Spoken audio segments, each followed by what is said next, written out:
आज से करीब 2 महीने पहले की बात है। जब से मेरे पापा का देहांत हुआ था, तब से मम्मी पति के साथ रहने के लिए बहुत परेशान हो गई थीं। उनका भी दूसरों की तरह सब कुछ करने का बहुत मन करता था। जब उन्हें कोई नहीं मिला, तो उन्होंने मुझे ही अपने पति के जैसे स्वीकार कर लिया। हेलो दोस्तों, आज की इस कहानी में आप सभी का स्वागत है।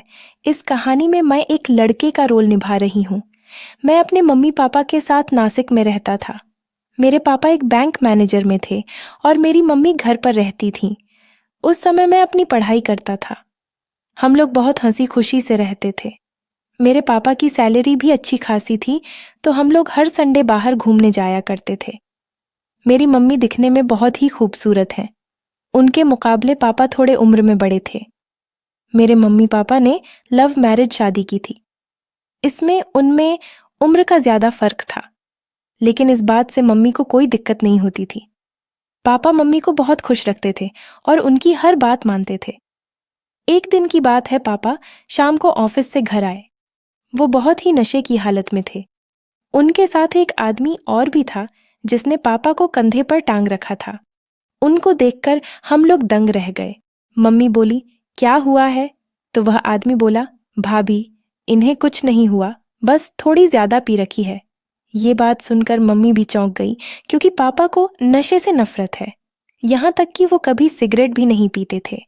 उसके बाद हम लोगों ने पापा को बेडरूम में सुला दिया। फिर वो आदमी चला गया। मैंने कहा, मम्मी, लगता है पापा को किसी ने जबरन पिलाई होगी।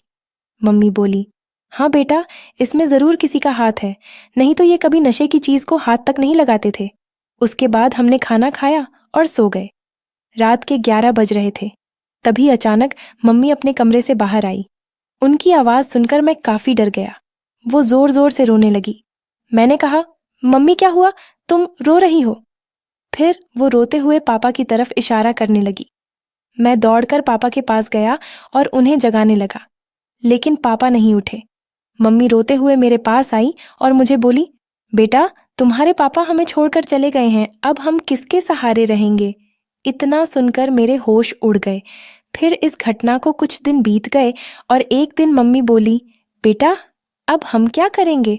मैंने कहा, मम्मी, तुम फिक्र मत करो, कोई ना कोई रास्ता जरूर निकलेगा।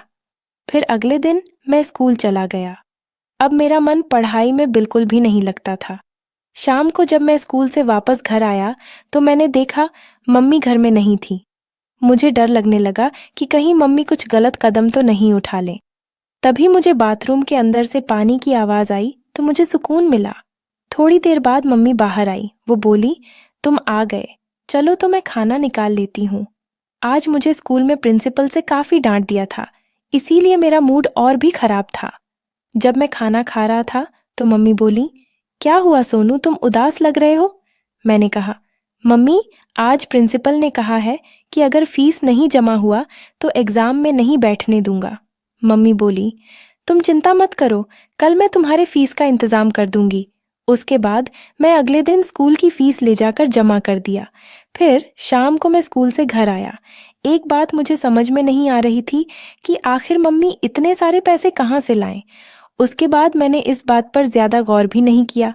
रात को जब मैं सो रहा था, तभी मुझे मम्मी के कमरे से किसी के बात करने की आवाज सुनाई दी।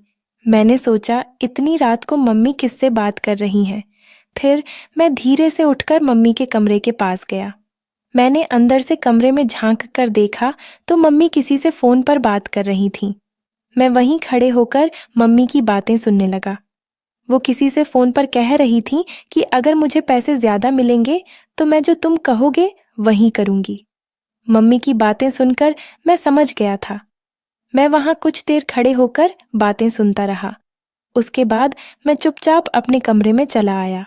अब मुझे सब कुछ अच्छे से समझ आ गया था कि मेरी मम्मी फीस जमा करने के लिए इतने सारे पैसे कहाँ से लाई थीं। मैंने यह कभी नहीं सोचा था कि मेरी मम्मी ऐसा कुछ करेंगी। सुबह मैं उठा तो रात को मम्मी की बातें सुनकर मैं थोड़ा अपसेट था। मम्मी बोली, बेटा, और नाश्ता कर लो। उसके बाद मैं बिना कुछ बोले नहा धोकर अपने स्कूल चला गया। फिर शाम को जब मैं स्कूल से वापस आ रहा था, तो मेरे साथ मेरा दोस्त राहुल भी था। हम दोनों एक ही क्लास में पढ़ते थे।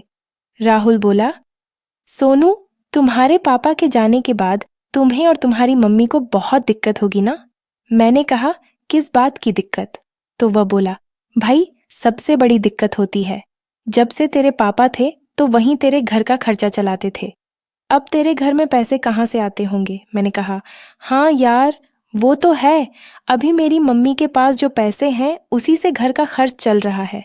जब नहीं रहेंगे तो देखा जाएगा। तभी राहुल बोला, अच्छा मैं चलता हूँ, मेरा घर आ गया। फिर मैं अपने घर की तरफ चलने लगा। मैं रास्ते में था, तभी मेरे बगल से एक कार निकली। अचानक मेरी नज़र उस कार के अंदर पड़ दिखी। मैंने देखा उसमें मेरी मम्मी बैठी थी और उनके बगल में कोई और बैठा था। उसके बाद मैं घर पहुंचा तो देखा मेरी मम्मी घर आ चुकी थी। मुझे मम्मी के ऊपर बहुत गुस्सा आ रही थी, लेकिन मैं उनको कुछ कह भी नहीं सकता था। मम्मी मुझे देखकर बोली, अरे बेटा सोनू, तुम सुबह बिना नाश्ता किए ही स्कूल चले गए थे। मैंने कहा, मेरा मन नहीं था। तो मम्मी बोली, क्या हुआ, तुम गुस्सा क्यों हो? उसके बाद मैं तुरंत अपने कमरे में चला गया। जब से मैंने मम्मी को कार में देखा था, तब से मुझे मम्मी से बात तक करने का मन नहीं कर रहा था। मैं अपने कमरे में सोया था, तभी मम्मी मेरे कमरे में आई। वो बोली, बेटा सोनू, ये लो खाना खा लो। उसके बाद वो खाना टेबल पर रखकर चली गई। उसके बाद मैं बिना खाना खाए ही सो गया। रात को करीब 2 बजे मेरी आंख खुली तो मुझे फिर कमरे से आवाज़ सुनाई दी। मैं उनकी बातें सुनने के लिए फिर उनके रूम के दरवाजे के पास जाकर खाडीडी डीचा हो गया। वो किसी से फ़ोन पर कह रही थी कि अगर ये बात मेरे बेटे को पता चल गई तो वो मेरे बारे में क्या सोचेगा। उसके बाद मैं अपने कमरे में आकर सो गया।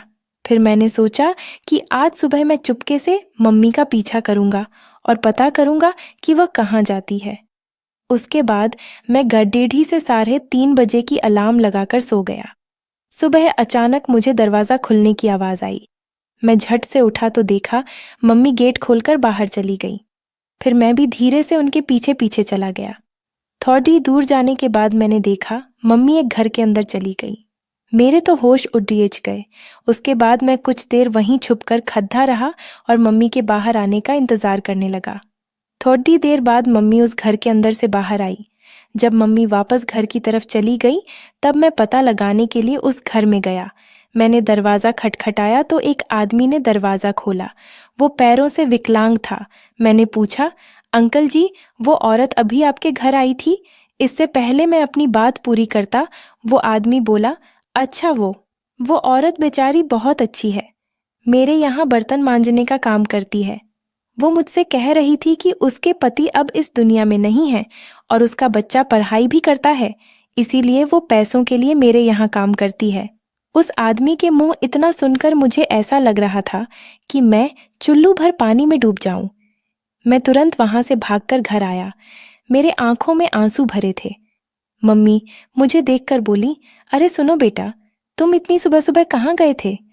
मैंने कहा, मम्मी मुझे माफ़ कर दो, तुम मेरे लिए इतना सब कुछ कर रही हूँ और मैं तुम्हें गलत समझ बैठा था।